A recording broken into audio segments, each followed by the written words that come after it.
Welcome to the Desert Ondeck podcast with your hosts, Santi'd and Zaydar. Hello, everybody. Welcome back to the Desert Ondeck podcast. Here we have your host, Santi'd and Zaydar here. And, here in our second episode, I'm here to bring you more of the highlights of baseball's past, present, and future. And, today's topic, I'd like to talk to you about, the Pittsburgh Pirates. They've had themselves a very, very busy offseason, one of the weirdest ones, definitely. So Santid, what do you think of their current and recently upgraded roster so far this offseason? Well, I think they addressed exactly what I wanted them to address over this off season. The one big issue with the Pirates, and everyone knows this, is that they have a great pitching staff, right? Pitching staff's great. They have Paul Skeens on their team, okay? Livy Dunn's boyfriend is on their team. But they just didn't have quite the hitting. The hitting last year was just not good. O'Neal Cruz is not cutting it at the major league level. Maybe he can get something going. Brian Reynolds was kind of end last year. Andrew McCutcheon again was kind of end last year. A lot of bats last year were just not doing it for the Pirates. And of course, they made some pretty big moves this offseason that I really liked. And obviously, would you like to tell us about those offseason moves that they made? Yeah, I would. So they signed Ryan O'Hearn. He had a great first half with the Orioles and then had an even better second half with the San Diego Padres. They traded for Brandon Lau from the Rays. So, he's got an upgrade. So they've already upgraded first and second base. They went out and signed Marcell Ozuna, heavily bolsters some real power right in the middle of their lineup at the DH spot. So those three guys alone, that right there already provides so much protection in order for like O'Neal Cruz and Brian Reynolds, the guys that are there every year, to kind of relax. So those guys don't have to be the everyday superstars because they have that kind of support around them. Yes, and they also traded. They had a big trade. They actually traded for Brandon Lau. They traded Brandon Lau for Brandon Lau. Of course, Brandon Lau last year of his deal before he goes into free agency. Nice power bat added to the squad. Obviously, and you know, very good power bat. And I feel like the Pirates definitely needed more power bats in that lineup because, like I just stated before, um, really no power in there, and it really did affect them because the pitching staff. To me, I like the pitching staff. The pitching staff's very young. Of course, Livy Dunn's boyfriend is literally at the top of the pitching staff. So I mean, we have a really good pitching staff. We're not gonna deny that.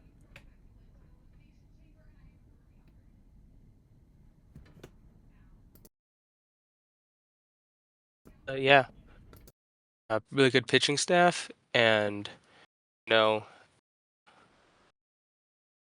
on top of this, their top prospect, number one prospect in all of baseball, is Connor Griffin, and of course, he's just 19 years old. So as you mentioned, Brandon Lau is an upcoming free agent. So when he goes, Connor Griffin is going to be the next guy coming up to pretty much take his place. So the future looks decently bright in the next few seasons coming up. Yes, and of course, they did one last signing that I'm gonna really go into here. Maybe we're gonna go into it. They signed Ozuna from the Braves. The Ozuna from the Braves. They signed Ozuna from the Braves. Just to remind you that he's from the Braves. He's no longer from the Braves. He's from the Pirates. So Ozuna from the Pirates. He's on the team now. He's probably gonna play DH, which is pretty cool. It's pretty good for Ozuna. Hopefully, I know he's had some a troubled past, and hopefully he's cleaned up his act. But either way, I mean, Tommy Pham obviously showed that Pittsburgh is not too shy of getting very hands on with fans, if you know what I mean. So they got that. That's a power bat. But obviously, through all these signings, I think there's one missing. There's just one missing. And who do you think that might be with the one missing signing in this one? Oh, you already know who I think it is. It is Mr. Kutch, man, Mr. Andrew McCutcheon, man, NL MVP. I think either he was an MVP or he was a finalist for an MVP. I think he won an MVP, right? Am I onto something or am I onto Yes, something? I think he won an MVP. 2012, I believe it was. 2012. Wow, wow. You know what? Yeah, I got some knowledge up in here. 100%. Yeah, that's the MVP. He obviously wants to play, right? It's very obvious that he wants to play. Um, I think where I feel like the Pirates should have re-signed him. Um, they should have had him kind of be maybe not just to be there. Maybe he wouldn't be all day every day, but at least like put him on like the bench because like I feel like it's like he's definitely gonna like he's definitely in his last couple seasons or maybe this is his last season, and I feel like it would be like maybe you should give him like one last farewell, and especially because I don't think he would be that expensive, especially for McCutcheon, and also McCutcheon's has been loyal to you guys forever. What I didn't really, what I really was confused of was why they signed Azuna from the Braves instead of him. I don't know what they see in Ozuna. Maybe they see him having a bounce back year because he had a pretty bad year last year.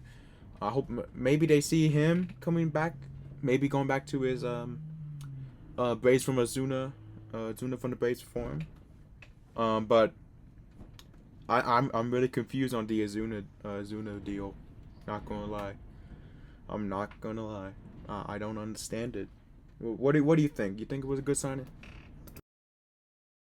I think, if we're going from a like a total heartless perspective, the from that perspective, the Ozuna deal makes some sense. Looking for a guy who's a couple years younger than McCutcheon, but from a sign of just pure ethics, it doesn't make sense to just turn your back on McCutcheon like this. This guy's been he's been willing to come back to Pittsburgh. He hasn't been the best few seasons for the team, but he's been at least above average for a team that's had literally the worst offense in the league the past few seasons. And he's been better than most of the guys on your team when it comes to hitting. So he's provided, even though he's getting up there in age, he's been better than what you mostly have had. So, if you had him, maybe, I don't know, had him run the bench with Ozuna, because, Ozuna had a lot of injuries last year. That's part of how his season was less than what we've come to expect from him. Have him run with Ozuna to kind of protect both of them from injury. I would have liked to see that, you know, just whatever it takes to kind of keep McCutcheon around, kind of protect both of them and kind of show some respect to one of the better players in Pirates history. Yes, and I'm a very big advocate for letting some players ride out into the sunset with the original team. I liked it with Joey Votto, even though he tried to go back with the Blue Jays, but ignore that. Kershaw, obviously, last year, phenomenal. Um, let's think about it, man. That fucking the Tigers guy, what's his name? Miguel Goddamn. Cabrera. Miguel Cabrera, you're so right. How do I forget Miguel Cabrera, man? Goddamn MVP dog. They had a nice little retirement tour with him. Let me think. Is there anyone else that had a Finally, retirement tour recently? finally, we got Albert Pujols. Oh, Albert Yeah, Pujols. big That Albert was Pujols beautiful. here. No, that was beautiful. That was Yeah, good. Oh, that was Albert Pujols. That was nice. Um, that's yeah, cinematic. very cinematic. He got to like 800. I remember he got like his milestone home runs against the Dodgers, man. Damn. Yeah, but basically, I wish they would do something like that with McCutcheon, man. Like, cause like I respect McCutcheon. I mean, cause I low key like McCutcheon, man, and especially I feel like the way he's been reacting to it, like all this, is low key a little bit petty. I'll be real. I mean, it's been a little bit petty if you've seen his Twitter. Um, he's been a little bit petty about it, but I mean, what else can you really like? I mean, who wouldn't be petty about it? You've given like all this to your franchise, and they're basically like just shoving you to the corner. They don't care anymore, like who wouldn't be petty in Yeah, that situation, man? Like, which is like I can you know what I can understand what the Pirates are going for, right? McCutcheon's not getting any younger, and who knows if like maybe like what if he's like not like good next year because this year because there's definitely that chance where he just falls off a cliff like right now. But like you know, man, I don't know how to feel, man. I feel like McCutcheon. It's just McCutcheon, man. I feel like Pirates should probably show McCutcheon more respect, and it's more like a. I feel like Yeah. I would. I like the Pirates when they got McCutcheon on their team, but maybe down the season we'll talk. Maybe we'll see this more down the season. Maybe we'll see. Maybe will the Braves right in letting Ozuna walk to the Pirates, and were the Pirates all right with letting McCutcheon just stay in the free agent market? We're gonna see. We'll find out going down the road. But yeah, I absolutely agree with you. Is like understanding where the Pirates are coming from, but it would have been worthwhile to see a bit more respect for a player that's given most of his career to this team.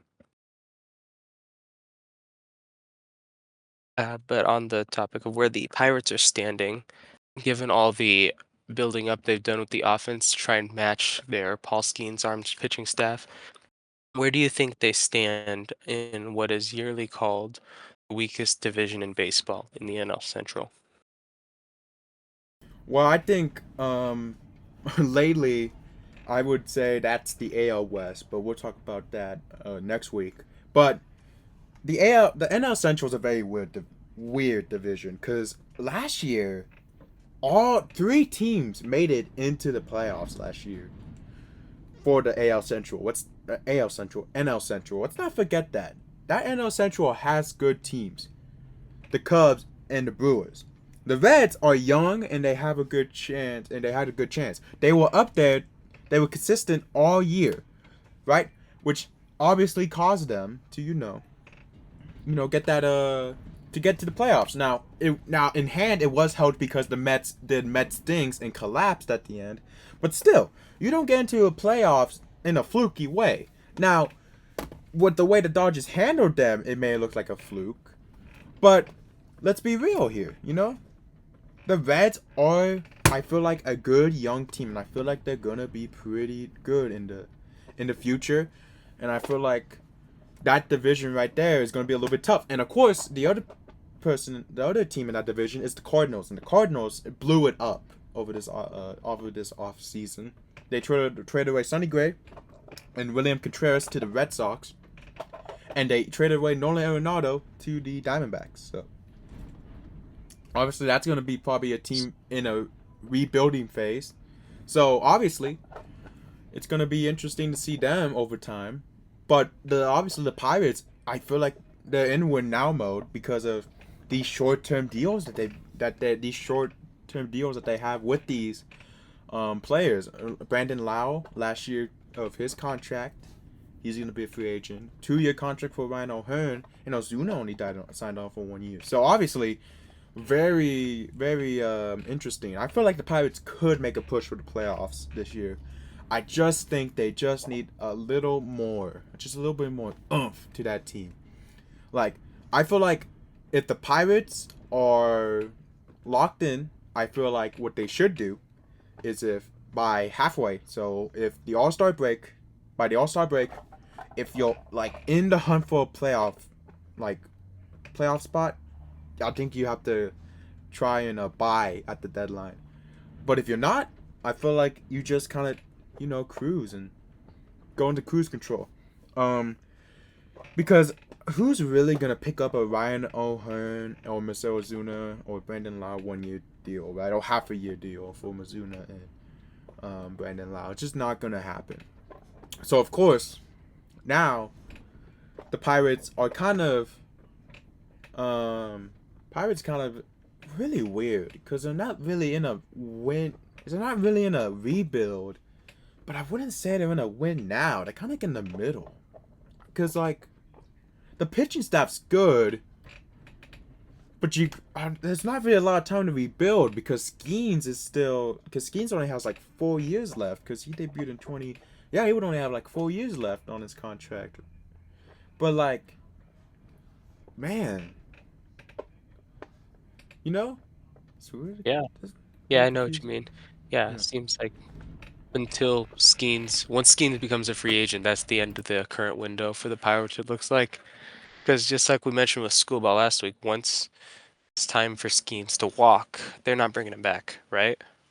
So, yeah, it feels like they have to, if they're going to pounce this deadline, they need to really like jump on it. And they're going Yeah. to have to, really like if they can figure out how to be in the hunt this deadline, they need to start upgrading every part of the lineup that they can if they want to be able to start competing. We'll see how the Brandon Lau, Marcelo Zuna trades and signings benefited them. But to this point, we can only wait and see how that ends up working out for them. But it's going to be interesting considering the Cardinals' total rebuild. Yeah, they've got three teams to deal with, and they're three good teams. So you're just gonna have to wait and see. Yes, and especially since the Reds signed Suarez and Cubs signed Alex Bregman. I'm going to bring this up. I'm going to read out to you. This is info is brought to you by Roto Champ right here. Here is what from what they say. Here's the projected lineup for the Pirates. Okay, it's gonna be Spencer Hortz at first, Brandon Lau at second, Brian Reynolds in the outfield, Ryan O'Hearn in the outfield, Marcelo Zuna at DH, O'Neill Cruz in the outfield, Nick Gonzalez at shortstop, Jared Tolo at third base, and Joey Bart at catcher, with Skeens being the first, being the ace of the number one pitcher in the staff, with Mitch Keller behind him, Braxton Ashcraft behind Mitch, Bubba Chandler behind Ashcraft, and then Joe Yukuri, or however you say that, right behind Bubba. So that's the projected lineup for the Pirates. Do you think that's a potential, like maybe you add a little bit more pieces and maybe we got something here lineup, or like maybe give it another year lineup? What do you think? That lineup, I've seen this a lot of years. I've seen it with the Angels. Last year I saw it with the Rangers. In other years I've seen it with like the Nationals or the Twins. This is the kind of lineup where I look at it, I'm like, you've got some good hitters, but outside of the good hitters, you've got a lot of almost negative hitters that aren't quite as good.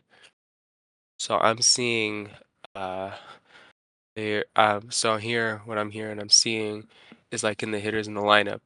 I'm like these guys need some more protection, I mean, these aren't like bad hitters, but they're not good enough to carry this team all the way to the playoffs, especially with how tight the competition's become, you know?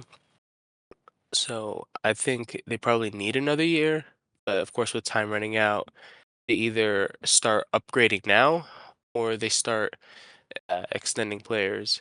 They start trying to get longer year deals and try to get their lineups ready for next year, you know? Yeah, obviously, and of course that's really what's going to be very interesting coming into next year. So that's definitely something we got to look at. So, Yeah. obviously, we've talked all about talk about the Pirates. We've said our thoughts. Let's talk about what's been going around the baseball world. A clip that brought up to me that I saw that really got my interest. I think it was Interconic Falefa, right? He was on the Blue Jays last year, and he was also on the Yankees at one point. And he's now on the Red Sox, so he's trying to grind out all the AL East teams. I wonder if he'll be on the Orioles next year. But um, he's right now.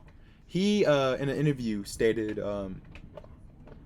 that the Blue Jays were very happy that the Yankees won over the Red Sox because they knew the Yankees were going to be an easy team to beat. And obviously, we saw what happened in that ALDS. Blue Jays whooped their butts. But obviously, Zaydar, this brings up a good point for me is that nobody respects the Yankees anymore. Nobody. Yeah, the Yankees were once that team that everybody's wanted to beat. They were that legend that everybody looked up to them. Pretty much since the time of Babe Ruth. So 100 years, they've always been the team. And then, but nowadays they haven't won a World Series in 15 years, and now they're just the old men barely walking, you know. They're pretty much just a shell of what they used to be, back in the Jeter glory days. Yeah, they're not quite the same anymore. Yeah, Nobody sees them as the great New York Yankees. They're just the Yankees. They're that one team in New York. Nobody respects them the same way they used to have. nope, not even close. And I think that's definitely got to do with their ownership, but I feel like we can discuss that at a later point. Spring training's obviously been happening, and a lot of buzz has been going around. When are people gonna start reporting to the World Baseball Classic? And the more and more that spring training goes on, that's gonna be a question. And it's gonna be really interesting to see what happens in the World Baseball Classic, right? And we promise you, folks, that we're going to give you a very, very good coverage of the World Baseball Classic when that happens. And obviously, that might include some injuries. And if I'm a team and my players are going in to play in the World Baseball Classic, I feel like I'm a little bit concerned for injury. Well, how about you? What do you think? What do you think about the World Baseball Classic and possible Uh, injuries? I believe Austin Barnes said it best last year. When like Edwin Diaz, a new Dodger closer, tore his AC, I think he tore his ACL or something celebrating. Austin Barnes said it best because I remember he also got hit in the throat, and he said it. He's like, us players who are playing it, right? He said that they understand the injury risk, but they're willing to accept the risk because they love representing their country. So they understand it, but it's part of that national pride where they're willing to take it because they want to they want to rep their flag on their jersey. So I think it's totally worth it. I think it's good for the players. I think it's good for fans, good for just spreading baseball as a whole, in order to just get more people to really appreciate the great game that it is. So I think while injuries are definitely a risk, they're also a risk in just the normal regular season. So if players are willing to take it, and of course insurance companies, which is a whole other episode for itself, um, then I think it's totally worth it to just let the players have fun and rep their flags. Yep, sir. Yes, sir, man. All right. Let's get on to. Is there nothing else I can think of? So let's get on to some Dodger news that we know of. Kike has re-signed with the Dodgers. Mets claim Ben Rodvik off of waivers. How sad. Benny Bicep's gone again. Um, Alex Vesia's back, and we just love you, Vesia. We love Vesia here. This is a Vesia household. We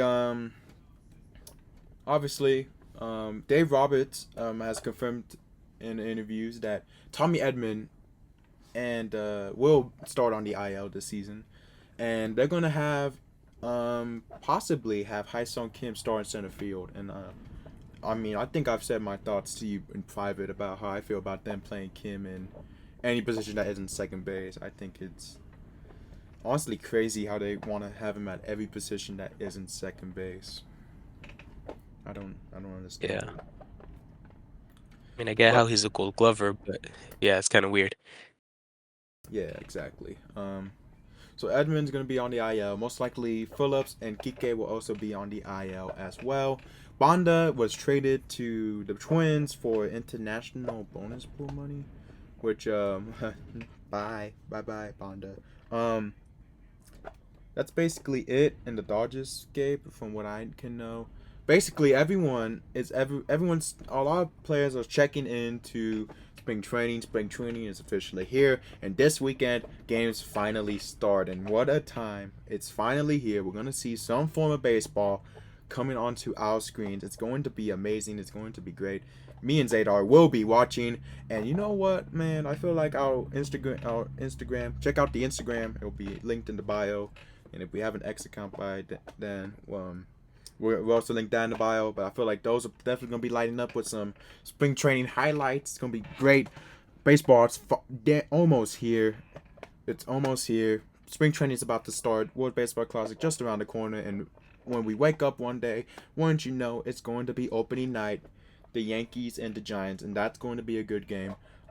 Obviously, going around the sports around the league, though, I always like to do this segment where I talk about other sports that happen outside of baseball. So let's talk about it. F1 has not started yet.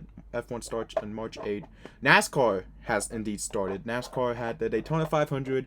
I watched it. It was a great, amazing race. Tyler Reddick won the race in a phenomenal finish. I'm so glad they didn't throw the caution. Good race there. NBA had the All-Star weekend this weekend, and I have to say a couple things. That slam dunk contest was so bad, and I don't understand why the NBA does not just do the East versus West. And you gotta agree with me here, right? Why don't they do Yeah, the East I versus West? absolutely agree with you there. Yeah. Um, NFL, obviously, nothing going on with the NFL. Raiders have signed a couple coaches. Hopefully, we don't fire them again. Go Raiders! Don't trade first round pick. Let's think soccer. Nothing much going on. Oh, World Cup's coming up. That's gonna be fun. Hockey. There's not really much going on in hockey. Hockey gets good near like April and May. Let's think about it. I've basically gone through all the major sports. Um, so basically, I think we've talked about all we want to talk about, right? Yeah, I think we've pretty much covered everything for today's show. Yes, but I got one more thing actually. A lot of people, a lot of players have been busy over this last weekend. Because spring training's coming around, and from what I know, you was busy a couple days ago too, huh? You was busy too. Let's see. Yeah. What did I do a couple days ago? Well, what you do on Friday, man? But oh yeah, that's right. I was celebrating my birthday on Friday. Yay! No. Happy birthday to you. Cha cha cha. Yeah, this guy, Yeah. he ain't getting any younger. He's like a McCutcheon. If the Pirates saw Mr. Zaydar on the free agent market, he'd probably get signed over Ozuna from the Braves because he's younger than Ozuna from the Braves. I mean, I ain't telling you how old he is. He could be 45 for you know, and I could be 45 for you know. We love Michael Kopech in this household, so we love being 45 years old. So, um, obviously, Zadar, happy birthday, man. Late birthday, Thanks, but man. gotta give you the happy birthdays. And then basically, y'all, that's all we've gotten for you tonight. Um, yeah. Yeah, I think that's pretty much it for today. Thank you so much, everybody. So say groovy, y'all. Don't get into trouble. Don't do anything illegal. Um, eat your vitamins. Say your prayers.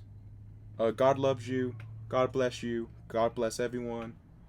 Except if you're Kennedy. If your name's named Kennedy, God does not bless you. Or maybe he does. I don't know. It really don't depend. You gotta tell him himself. Anyways, y'all, we see you on the flip side. All right. See y'all. Peace. This has been the Desert Ondeck podcast. Stay cool and subscribe, and we'll see you next time.